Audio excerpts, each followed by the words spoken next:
Muy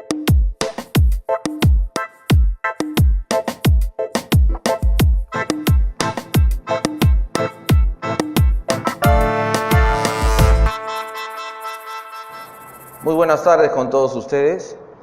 Le doy las gracias de todo corazón a Carolina, una amiga a quien conocí, quien es directora y dueña de este instituto, que es bastante imponente en toda la avenida Javier Prado, cuando estábamos estudiando de manera conjunta el idioma quechua, junto con nuestro coordinador Renzo Arce, quien está apoyándonos permanentemente, y eso lo agradezco mucho. El día de hoy, mi responsabilidad es presentar una exposición para su posterior aprobación de la pena capital, de la cadena perpetua y de la prisión inmediata de 3 años en caso de robo. Nosotros permanentemente escuchamos en los medios de comunicación y a los expertos hablar acerca de los intereses de los derechos humanos. La pregunta es, ¿de qué grupo hablamos? Cuando cada año, según datos estadísticos del 2016, 2.435 muertes violentas se realizan por hechos delictivos dolosos. El dolo hace referencia concreta a la intención de querer haber generado el resultado.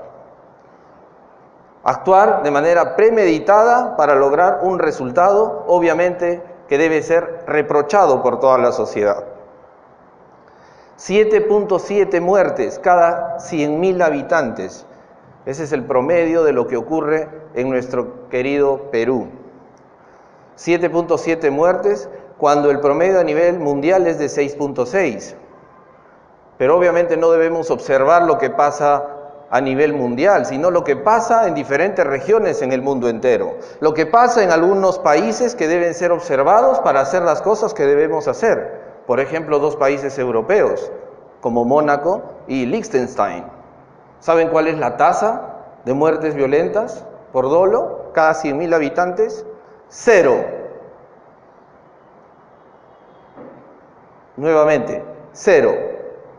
¿Cuál es la tasa que se encuentra, de acuerdo a los datos estadísticos, en países potentes como el de nuestra querida y amiga Claudia Dostal, ¿no?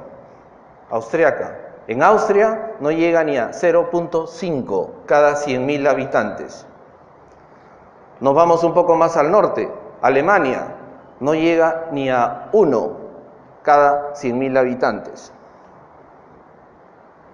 Es un promedio que definitivamente nos debe de alarmar.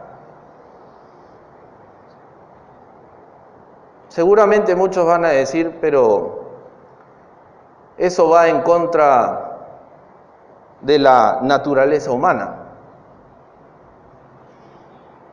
Y esta propuesta, que nuevamente recalco, está orientada para defender los derechos humanos de quienes actuamos racionalmente y como verdaderos seres humanos, está basada en 2 aspectos muy importantes. El primero tiene una base teológica, llamada también providencialista, y teológica decimos porque es el estudio de la ciencia o la ciencia que estudia a la divinidad. No solamente está escrito claramente en el Antiguo Testamento, por ejemplo, en Éxodo 24, Levítico 16, Deuteronomio 21, también está eso escrito en el Nuevo Testamento, San Mateo 38. ¿Saben lo que se dice claramente ahí? Y no lo ha escrito una persona, ese es un mensaje divino que fue finalmente plasmado de manera escrita en los evangelios. Ojo por ojo, diente por diente, mano con mano, pie por pie, quemadura por quemadura, golpe por golpe, vida con vida. Antes se hacía, y hoy día, ¿por qué no? Nuevamente, enfocándonos en quienes debemos defender. Y también hay una base legal, porque hablamos del humano, pero el humano tiene 2 concepciones. La primera, vista desde el punto de vista del derecho, ¿Qué es el ser humano? El humano o el ser humano, como se sabe, el Homo sapiens, que es el hombre sabio. Dícese aquel ser animal, pero que es consciente y racional. Consciente y racional, consciente de sus actos. Y por consecuencia, también de los resultados de los mismos. Entonces, al hablar de derechos humanos, hacemos referencia a aquellos derechos que impactan directamente en esas personas que actúan de manera racional y consciente. Podríamos decir nosotros que es humana aquella persona que asesina a otra. Podríamos decir que es humano alguien que viola a un niño y después le genera la muerte. Podríamos decir que es humano alguien que va en contra de los adultos mayores, cualquiera sea la circunstancia, y que le priva de la vida. Creo que no. Muy aparte del artículo 43 de como se dijo anteriormente, nuestro contrato social desde el punto de vista de la ciencia política, y la Carta Magna desde el punto de vista de la ciencia jurídica, claramente dispone que nuestro país, el Perú, es un Estado, ¿no? Es una república social, democrática, pero ante todo soberana. ¿Y qué significa ser soberano? Significa tomar nuestras propias decisiones y no dejarnos llevar por las decisiones de terceros, de externos, que no tienen nada que ver con nuestra soberanía nacional.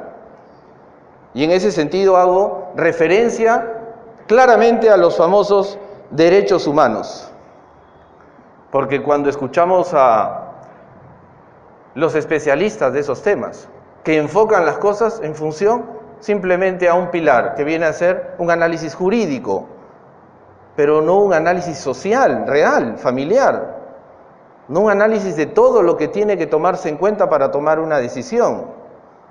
Dicen, no, eso no se puede hacer, porque el Perú es firmante del Pacto de San José, de Costa Rica. La pregunta que yo haría es, ¿y lo que demando al Congreso, no se puede o no se quiere? Porque antes de pensar en si se pueden hacer las cosas, debemos de pensar en si queremos hacerlas. El Pacto de San José nace después de la Comisión de Derechos Humanos, que está debajo de la Organización de Estados Americanos. Y para su información, hay países que ya han renunciado y denunciado al Pacto de San José. Por ejemplo, en el año 99, Trinidad y Tobago. Después, en los últimos años, lo ha hecho Venezuela y también República Dominicana. ¿Por qué? Porque ese sistema jurídico internacional que alega defender los derechos humanos de las personas, cuando defiende en realidad a los que van en contra de los derechos humanos. Porque veamos claramente, ¿no?, qué es lo que defienden. Acciones muchas veces de terroristas. Vean lo que ha pasado con uno de los casos en Colombia. Una lista certificando las matanzas a ciertas personas que estaban vivas. Lo mismo ha ocurrido con la Comisión de la Verdad. Y acá está mi señor padre, presente, sentado en esta reunión. Y sin embargo, ustedes lean la lista de desaparecidos de la Comisión de la Verdad y Reconciliación Nacional. Uno de ellos es mi señor padre. No estamos soñando, esa es la verdad. Una corte dirigida por 7 iluminados que van a decidir el actuar jurídico y soberano de un país, creo que no debemos aceptarlo. 7 miembros, dentro de los cuales ni siquiera tenemos a un representante. Y les voy a dar datos concretos. Uno de esos presidentes de la Corte ha sido el señor Diego García Sayán, durante 3 o 4 años, desde el 2010 hasta el 2013. Y sí, a usted se lo digo, porque gracias a usted, hace pocos días están saliendo los terroristas a la calle, a los que fueron en contra de los verdaderos derechos humanos. Y acá no podemos lavarnos las manos y decir, no fui yo, fue TT, no fui yo, fue el presidente. Entonces, ¿para qué ocupó ese cargo de ministro de Justicia, señor? Debió haber renunciado, como corresponde. O debió haber peleado, no renunciado. O sea, velar por los derechos humanos, cuya máxima materialización está en el derecho a la vida. Nadie tiene por qué arrebatar la vida de otra persona. Y si lo hacen es porque simplemente no es un ser humano. Por lo tanto, no merece ser tratado bajo ese marco jurídico mundialmente que debe ser reconocido. Eso no significa el pensar en salir del Pacto de San José, porque va a requerir también una reforma constitucional, no solamente para actos jurídicos nacionales, sino para muchos aspectos de la vida nacional, como el tema económico. La no intervención del Estado en el tema económico, por favor, eso debe desaparecer. El Estado sí debe de intervenir. Pero ese será una presentación de otro programa dentro de uno de los pilares de acción fundamental que está en el sector trabajo, sobre todo. Entonces, para poder dar ese paso, debemos de pensar en nuestra salida del Pacto de San José. Algunos expertos también dirán, pero eso no es inmediato. ¿Así por qué? Porque lo dice el Pacto de San José, lo dice la Corte de San José de Costa Rica. O sea, 7 iluminados van a disponer cuál es el rumbo que debe de tomar un país soberano desde el punto de vista de su administración de justicia. Primero tendríamos que analizar quiénes son los integrantes de esa corte para ver si realmente tienen la base y la moral para poder tomar decisiones de esa naturaleza y de esa envergadura. Ya di un ejemplo, uno de sus presidentes, uno de los hombres del ámbito jurídico y de la diplomacia más despreciados por muchos de los ciudadanos peruanos, conscientes y patriotas.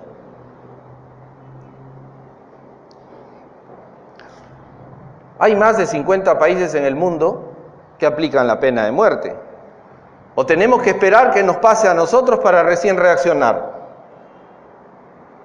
Personalmente, independientemente, como promotor o no de un partido político, es mi obligación como ciudadano luchar y exigir las cosas que se deben dar en el país, porque no voy a esperar a que eso le pase a alguien dentro de mi entorno familiar, como lo que acabamos de ver en el tema de seguridad interna, el robo a una congresista de la República.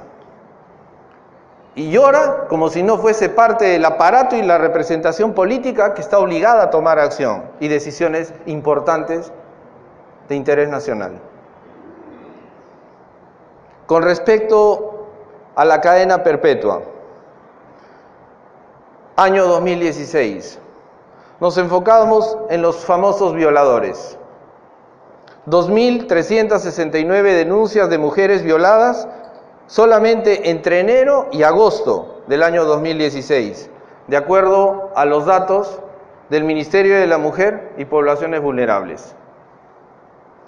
¿Y sabían que solamente el 5% de las violaciones son denunciadas? Solamente el 5%. Esto lo dicen estudios internacionales, no solamente en el Perú, es mundial. 22.4 casos por cada 100.000 habitantes en el Perú. Y el 70% de los mismos se da en el entorno familiar y para menores de edad. Acaba de presentar uno de los partidos políticos que tiene representación congresal y que tiene mayoría en el Congreso, una propuesta de pena de muerte para las violaciones de menores de 7 años seguidas de muerte. O sea, primero tiene que ser violado para morir y después aplicar la pena de muerte. Por favor. O sea, si tiene 8 años, no pasa nada. O sea, tenemos que esperar a que tenga 7 años, o que no pase de los 7 años, porque si tiene 8, ya no es aplicable la norma. O sea, ¿qué es lo que se está midiendo ahí?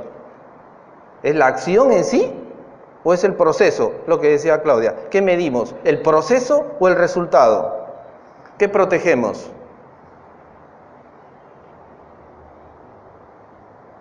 70% de esos casos se dan en contra de los menores de edad. Y gracias a eso, y gracias a los datos de la Organización Mundial de la Salud del año 2013, el Perú ocupa el primer puesto en Latinoamérica y el tercero a nivel mundial. Eso debería avergonzarnos.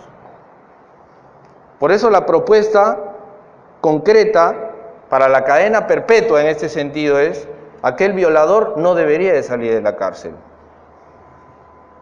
Porque es la única manera de frenar todas estas atrocidades que se están viendo en nuestra sociedad. Aquellos traidores a la patria, que debe ser aplicado a quienes actúen con dolo, nuevamente, con intención, con voluntad de querer generar ese resultado, y cometa algún delito que vaya en contra de la administración pública y por ende de los intereses del Estado. Ya sea aquel que trabaje dentro de la función pública o en la empresa privada. Pero hay que hacerlo, pues. Ya debemos de dejar de manejar los ilícitos penales solamente dentro del proceso administrativo interno dentro de las instituciones públicas. Por eso una de las cosas que debemos disponer es una ley que exija que cada proceso administrativo que tenga un componente tangencial penal sea informado como corresponde y denunciado ante la institución correspondiente, que en este caso será el Ministerio Público, quien es el titular de la acción penal. Basta ya. ¿Hasta cuándo vamos a seguir saqueando al Estado? ¿Hasta cuándo vamos a permitir que eso siga sucediendo? Es nuestra obligación el no permitirlo. Cárcel inmediata, prisión inmediata, comprobada, pero 3 años en caso de robo. 20.970 casos de robos y hurtos solamente entre enero y febrero del año 2017, de acuerdo a datos y cifras del Ministerio Público. 3.248 casos más que en el mismo periodo del 2016. Bueno, sigamos sumando el próximo año si no hacemos nada. El 2018, 2019 y ahí vamos a pasar la base de 30.000 y después la de las 40.000. En eso sí vamos a ser los campeones. Y solo el 13% de las víctimas denuncian los hechos. Acá lo que se debe enfocar no es pues la cuantía, cuánto me robaron. O sea, si me robaron un celular, no sirve de nada. Vaya usted, es más, venda el celular y vaya a comer un chifa. Lo que debe de repudiarse jurídicamente hablando es el acto, es la intención, es la probabilidad de generar un daño a la persona, porque ese accionar va en contra de la seguridad pública. Ya sea con una pistola, con un cuchillo, de verdad o de mentira, basta que se dé el acto. Como intención debe ser sancionado. Y en un proceso, como se habla en el ámbito de la acción jurídica civil, sumarísimo. ¿Que hay que cambiar nuestros códigos? Bueno, hay que hacerlo. Por eso yo comencé esta exposición diciendo claramente qué debemos enfocar, si se puede o si se quiere. Porque si se quiere, se puede. Punto. Porque para eso están los representantes políticos y no para excusarse en las normas establecidas. Para eso toman los cargos, el mando de la nación. Para reorientar todas esas políticas mal enfocadas, que realmente actualmente son anacrónicas. Además, como muy bien saben los estudiantes de Derecho y los profesionales del mismo, la sociedad y sus reglas de juego y el derecho en sí es como un ser vivo. Nace, crece, se desarrolla, pero también muere. Y esa Constitución del 93 debe morir, porque ya no es aplicable a nuestra realidad. No es posible que sigamos dependiendo de la buena voluntad de los inversionistas privados. No es posible que sigamos siendo afectados con esa falta de interés por parte de ellos para poder realmente sacar adelante a nuestro querido Perú. Pero como lo dije, son temas que debemos de tocarlos en otro momento. Acá, básicamente, lo que estamos observando, y después de esta exposición, se dará la votación que corresponda. Porque esa es la materialización y el reflejo directo de lo que significa el respeto a la verdadera democracia interna. Así seamos 5, o 50, o 500, o 5.000, o 5 millones, vamos a votar todas nuestras decisiones.